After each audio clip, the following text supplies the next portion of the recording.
"You can't defeat me" is more than words. It's a voice inside that screams courage, resilience, and an unending quest for success, no matter what stands in your way. It's not about arrogance.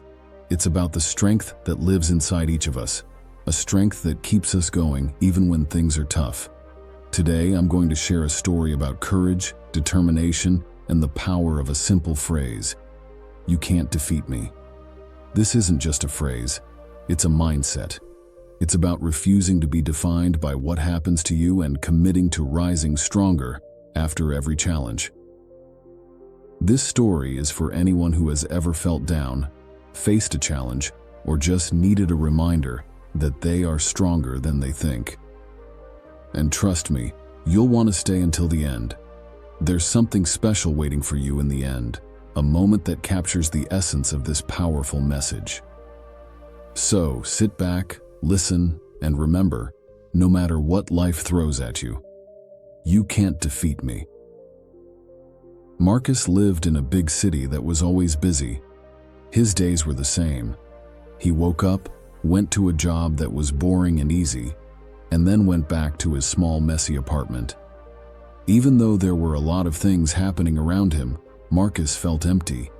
He wished for something special and exciting. His life was uneventful. Every morning, he took the same bus, sat at the same desk, and looked out the window, wondering if this was everything life had to offer. In the evenings, he liked to walk in the park and watch people doing different things, like running or playing with their kids. He wished he could be as happy and energetic as they seemed. One cool fall evening, while walking in the park, Marcus saw a group of runners. They looked so smooth and confident, and they seemed happy and determined. Watching them, Marcus felt something he couldn't explain. He admired them and wished he could be like them. That night in his dimly lit room, Marcus kept thinking about the runners. He thought about his own life, which was safe but not satisfying. A new idea started to grow in his mind. What if I start running? What if I challenge myself and change my life? The next morning, Marcus was full of determination. He decided to start running. He didn't have the right shoes, he wasn't fit, and the idea seemed silly, but something inside him had changed. He was going to run in a big race, no matter how hard it seemed. His first run was really hard. He got tired quickly. His legs hurt, his lungs burned, and he felt like giving up. But he thought about the park runners and their determination. He kept going day after day, running a bit more each time. Months passed, and Marcus changed. He got the right gear, followed a strict training plan, and ate healthier. He lost weight, got fitter, and felt proud and purposeful. Running became his escape, his way to relax, and a journey to find out more about himself.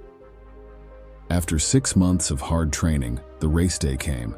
It was a cold morning, and as Marcus stood with the other runners, he felt excited, nervous, and amazed. He saw himself in the faces of the other runners, who were also excited and nervous. When the race started, Marcus began to run, keeping a steady pace. The race went through the city, along rivers, and through new areas. The cheering crowd lifted his spirits. The race was tough. Marcus's legs cramped, he was thirsty, and he sometimes thought he couldn't go on. But he remembered all the hard mornings, the sore muscles, and the times he wanted to quit but didn't. Marcus kept running. He passed many people. Some people passed him. But he didn't mind. He just wanted to finish. Finally, Marcus saw the end of the race. He was almost there. He ran faster. He crossed the finish line. He did it. He finished the race. After crossing the finish line, Marcus was surrounded by other runners, volunteers, and some members of the press who were intrigued by his remarkable journey. One reporter, noticing the sheer determination in Marcus's eyes, asked him if he had any thoughts to share. Marcus, still catching his breath, nodded and began to speak. "Today, I learned a powerful lesson," Marcus started, his voice steady despite the fatigue. "When I began this journey, I thought the biggest challenge would be the race itself, the miles, the physical strain. But I was wrong. The true challenge was within me, my own doubts, fears, and the voice that kept saying, 'You can't.'" He paused, looking at the faces around him. But here's the thing. No one can defeat you. It's not just a phrase, it's a truth that lives within each of us. This race wasn't just about running, it was about confronting those inner voices, the ones that tell us we aren't good enough, strong enough, or capable enough. Marcus's eyes lit up with passion. Every step I took today was a step against those doubts, and guess what? I won. Not just the race, but against the biggest opponent we all face, our own limitations. He smiled, and his voice took on a softer but no less determined tone. So, to everyone out there, remember this. Your biggest challenge isn't the mountain out there, it's the mountain inside you. Climb that, and you'll realize that no one, absolutely no one, can defeat you. The only twist in this journey is the one you give it. The twist of belief, of not giving up, of pushing through when everything seems impossible. That twist is your power. Marcus stepped back, his speech resonating with those around him, leaving them inspired and moved.